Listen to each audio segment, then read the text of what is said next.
ತುಲಾರಾಶಿಯವರಿಗೆ ಒಂದು ವಿಶೇಷ ಸೂಚನೆ. ಜೀವನದಲ್ಲಿ ಒಂದು ದೊಡ್ಡ ತಿರುವು ಬರ್ತಾ ಇದೆ. ಇದು ಬರೀ ಭವಿಷ್ಯವಾಣಿಯಷ್ಟೇ ಅಲ್ಲ, ಇದೊಂದು ಮಹತ್ವದ ಬದಲಾವಣೆಯ ಕಥೆ. ಬನ್ನಿ, ಇವತ್ತು ಆ ಕಥೆಯನ್ನೇ ಬಿಚ್ಚಿಡೋಣ.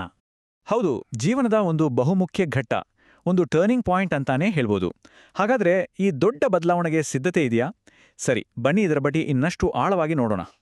ಈ ಬದಲಾವಣೆಯ ಕಥೆ ಇದೆಯಲ್ಲ, ಇದು ಶುರುವಾಗೋದೇ ಒಂದು ನಿರ್ದಿಷ್ಟವಾದ 4 ದಿನಗಳಲ್ಲಿ. ಆ ನಿರ್ಣಾಯಕ ದಿನಗಳು ಯಾವುದು ಅಂತ ಕುತೂಹಲ ಇದೆಯಾ? ಸರಿ, ಈ ದಿನಾಂಕಗಳನ್ನ ಎಲ್ಲಾದರೂ ಗುರ್ತು ಹಾಕ್ಕೊಳ್ಳಿ. ಏಪ್ರಿಲ್ 24, 25, 26 ಮತ್ತೆ 27.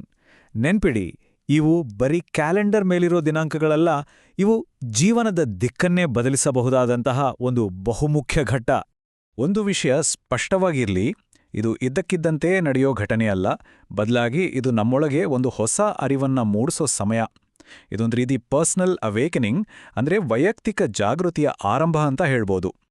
ಹಾಗಾದ್ರೆ ಈ ದೊಡ್ಡ ತಿರುವು ಶುರುವಾಗೋದು ಹೇಗೆ? ಎಲ್ಲವೂ ಆರಂಭವಾಗೋದು ಒಂದು ಕಠಿಣ ಸತ್ಯವನ್ನ ನಿಧಾನವಾಗಿ ಅರಗಿಸ್ಕೊಳ್ಳೋದ್ರಿಂದ. ನೋಡಿ, ಸತ್ಯ ಅನ್ನೋದು ಒಂದೇ ಸಲಕ್ಕೆ ಹೊರಗೆ ಬರಲ್ಲ ಅಲ್ವಾ? ಮೊದಲು ಮನಸ್ಸಲ್ಲಿ ಚಿಕ್ಕ ಚಿಕ್ಕ ಅನುಮಾನಗಳು ಶುರುವಾಗತ್ತೆ, ಆಮೇಲೆ ಅದೇ ಥರದ ಘಟನೆಗಳು ಪದೇ ಪದೇ ನಡೆಯುತ್ತೆ.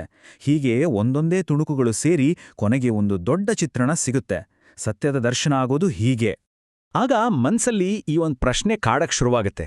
ಅರೆ, ಇಷ್ಟು ದಿನ ನಾನು ಮೋಸ ಹೋಗ್ತಿದ್ದನಾ, ಅಥವಾ ನಾನ್ ನೋಡಿದ್ ಸುಳ್ಳ?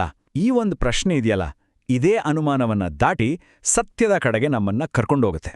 ಈ ಇಡೀ ಸತ್ಯಶೋಧನೆಯಲ್ಲಿ ವ್ಯಕ್ತಿ ಪಿ ಅಂತ ಒಬ್ಬರು ಬರ್ತಾರೆ. ಅವರ ಪಾತ್ರ ತುಂಬಾ ಮುಖ್ಯ. ಅವರು ಹೇಳೋ ಒಂದೇ ಒಂದು ಮಾತು ಅಥವಾ ಅವರು ಕೊಡೋ ಒಂದು ಸಣ್ಣ ಸುಳಿವು ಮುಚ್ಚಿ ಹೋಗಿದ್ದ ಇಡೀ ಸತ್ಯವನ್ನ ನಮ್ಮ ಮುಂದೆ ತಂದು ನಿಲ್ಲಿಸಿಬಿಡುತ್ತೆ. ಸಹಜವಾಗಿಯೇ ಈ ರೀತಿ ಮೋಸ ಆಗಿದೆ ಅಂತ ಗೊತ್ತಾದಾಗ ಕೋಪ, ದುಃಖ, ನಿರಾಸೆ ಎಲ್ಲನೂ ಬರುತ್ತೆ. ಆದರೆ ಇಲ್ಲೇ ಇರೋದು ನಿಜವಾದ ಪರೀಕ್ಷೆ. ಆ ಕ್ಷಣದ ಭಾವನೆಗಳಿಗೆ ಒಳಗಾಡ್ಬಿಡ್ತೀವಾ ಅಥವಾ ಬುದ್ಧಿವಂತಿಕೆಯಿಂದ ಯೋಚನೆ ಮಾಡ್ತೀವಾ? ನೋಡಿ, ಇಲ್ಲಿಂದ ಮುಂದೆ 2 ದಾರಿಗಳು ಕಾಣುತ್ತೆ. ಒಂದು, ತಕ್ಷಣದ ಆವೇಶಕ್ಕೆ ಒಳಗಾಗಿ ಪ್ರತಿಕ್ರಿಯೆ ಕೊಡೋದು.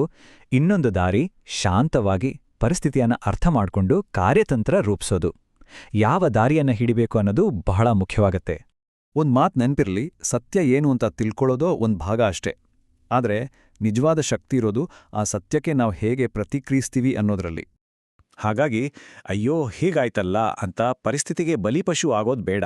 ಅದರ ಬದಲು ಜೀವನದ ನಿಯಂತ್ರಣವನ್ನ ಮತ್ತೆ ಕೈಗೆ ತಗೋಬೇಕು. ಹೇಗೆ? ಒಬ್ಬ ಡಿಟೆಕ್ಟಿವ್ ಥರ ಯೋಚನೆ ಮಾಡಕ್ ಶುರು ಮಾಡಬೇಕು.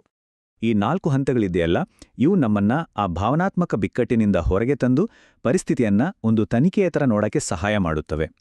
ಇದರಿಂದ ಏನಾಗುತ್ತೆ ಅಂದ್ರೆ ಕಂಟ್ರೋಲ್ ಮತ್ತೆ ನಮ್ಮ ಕೈಗೆ ಬರುತ್ತೆ. ಸರಿ, ಈಗ ಈ ಕಥೆಯ ಕೊನೆಯ ಭಾಗಕ್ಕೆ ಬಂದಿದ್ದೇವೆ.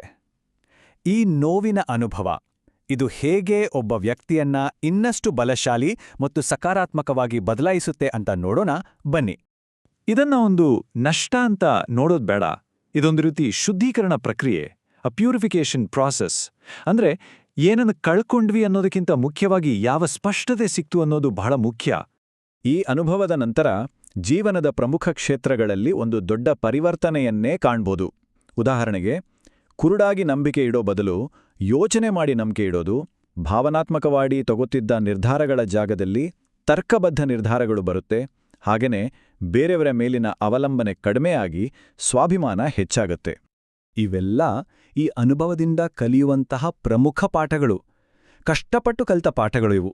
ಆದರೆ ಇವೇ ಒಂದು ಸದೃಢವಾದ ಭವಿಷ್ಯಕ್ಕೆ ಅಡಿಪಾಯ ಹಾಕತ್ತೆ. ಒಂದು ವಿಷಯವನ್ನಂತೂ ನೆನಪಿಡಬೇಕು, ಈ ಕಷ್ಟದ ಅನುಭವ ಇದೆಯಲ್ಲ, ಇದು ನಮ್ಮನ್ನ ದುರ್ಬಲಗೊಳಿಸೋದಿಲ್ಲ, ಖಂಡಿತ ಇಲ್ಲ. ಬದಲಿಗೆ ಇದು ನಮ್ಮನ್ನ ಹಿಂದಿಂದಿಗಿಂತಲೂ ಹೆಚ್ಚು ಸ್ಟ್ರಾಂಗ್ ಆಗಿ ಮಾಡುತ್ತೆ. ಹೋಗ್ತಾ ಹೋಗ್ತಾ ಒಂದು ಪ್ರಶ್ನೆ ಕೇಳೋಣ ಅನ್ಸುತ್ತೆ.